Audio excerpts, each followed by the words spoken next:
Alright guys, I am going to put a disclaimer right now. I am sick. I am not talking well. I have a cough. I apologize in advance. Now, we're also going to try something in advance I've only really done once, but this needs to be known. This is really going to be helpful. So we know about hex editing the bank of names. I've done 2 other videos on this. We can hex edit the bank of names through the roster if file, which actually a decompressed one I would have, in the main folder. And if you go down in the file, you see all these names and everything. And we can edit this as long as we don't add or delete from the name, and it shows up in game. This also lets me edit some files like the stadium files, the floor files, logo files, uniform files, and if you change the uniform file from, let's say, UH005, which is the Celtics home uniform, if you change it to XH005, it will then load whatever file you have as XH005.if in the main 2K13 file. This is how you create mods that don't overwrite anything. Now, the problem is that if you edit the if file first, you have to edit the if file, go in game, reset the roster, and then save the roster from there, and then you can use the roster editor in game to change shit around. It's a little confusing. A couple of weeks ago, 2K was nice enough to allow us to have a roster file that was being saved with the bank of names intact. So this is a roster file. This isn't the if file, and yet we have all this fun crap that we can actually edit, and everything was all happy and nice, and rainbows and shit were everywhere. They screwed us. Excuse me, I'm gonna burp. Latest rosters went back to the old format where nothing shows up here. So I'm gonna show you how to get this back. So we're gonna take our current roster and put it right on the C drive. And let's name it something easy like just Z. Ross, okay. We're going to download in the NLSC database, general downloads. You want to find that hex. It might be on the top, it might be on the bottom. I don't know where it's going to be. Leftos is amazing. Okay. So we're going to download, find that hex. We're going to install it. In other words, just extract it into a folder, and we're going to run it. So first thing we're going to do is we're going to find an offset. So press 1 to find offset. Enter the path of the file to be searched. Now thankfully, since I put this on the C drive, it's going to be really nice and easy to find. You can, however, if I put it in this tools thing, press Control, or just copy here, you can go ahead right here and go to edit and paste. And it will paste in the whatever you have copied. But since I was smart, put it here, and we want to open up z.ros. Enter the hex string to be found. Now let's open up the hex editor again. And we just need some text to find. Doesn't matter what, any text. So let's say we want to find state. No. How about we just do this? Oh crap, this is the street. 105. UH105, right? There it is. Okay. So we need to find this hex right here. It doesn't matter what, as long as it's any of these names that show up in the roster file. Because all we care about is how non-byte aligned it is, and it's not byte aligned. That's why none of this shit shows up. So enter the hex string to be found. I copied it, so we can go to edit. I right-clicked up here. You can click it too, whatever. Paste. That's what we're going to find. Enter the starting offset. Let's just start at the beginning.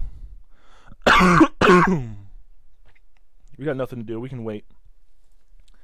Okay, so +5. We don't care about what the actual decimal offset is, but +5. So +5 bits. That means essentially each hex byte is 8 binary bytes, 1 or zeros. And this just means that instead of the data being right at the beginning here, it starts right here. 5 in. So we can go ahead and close, find that hex, and then we can go back and start it again.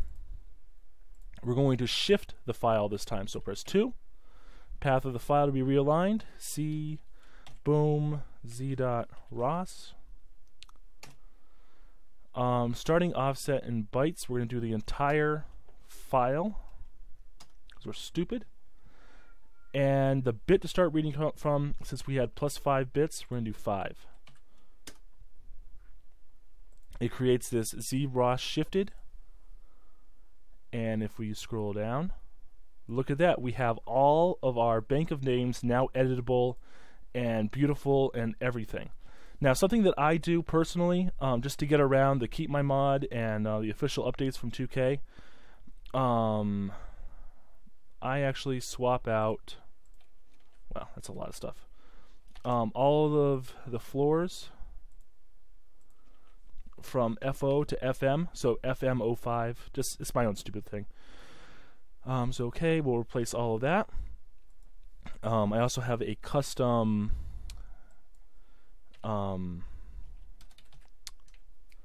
Nix away uniform that I made that I want to keep using, and since 2K updated, I want to get around that update, so this is how I do it.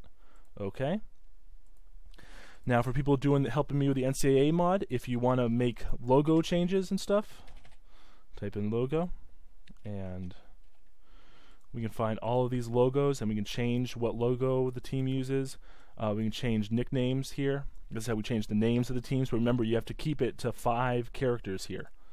And the same thing, if you go ahead and do a find for, like I said, UH005, Celtics home uniform, we can change that right there. So we can change that to ZH005, and instead of loading UH005, the game will then load ZH005. But we did what we were here to do. So go away, Shadow. We can go ahead and hit save, and we can close out of that. Then we need to load up, find that hex again, because we need to shift it back to where it was. So we're going to shift file, and we're going to go ahead and just rename this to 1 ROS, just so I don't have to type in that shifted thing. C 1 ROS, boom. Start at the beginning, and since there are 8 bits in a byte, you want to do 8 minus the initial shifting. So since we shifted it by 5 first, we want to shift it by 3. Boom. 1 shifted. Now if we open this up, we go down, we'll see that our bank of names are now missing again. However, there's another problem though. If we open up the original roster, the one before we edit it, if you look, you will see that we're missing a byte here. See how the new one starts with 92E690? 92E690. We're missing an entire byte here. So we need to go into this and make sure you're in insert, not overwrite mode. You can just press the insert key that's next to backspace and home to change that. And we can just add that 99 back, and then we can hit save. Because we deleted an entire byte, shifting the entire file like that. Go away! So that's what we have to do to get the bytes back in line. We can close it out. This is our amazing, so we'll call this again Z1 roster. Yes. And before we can use this again, we need to update the CRC check. Go away! So these first 4 bytes we need to change. We can do this in the editor, but like I said before, the easiest way to do it is to open up the roster editor, open up the file, Z1. We don't need to change anything, just hit save players. Player saved. And now if I go back and take a look, this has been updated. This will now be loaded by the game, and it has my bank of names edits in it. I'm going to go deal with friggin' Shadow and take care of this cold. Hopefully you guys learned something. This is really complicated stuff, but I really hope this helps. Take it easy, and I hope you don't get as sick as I am, because this sucks. See ya.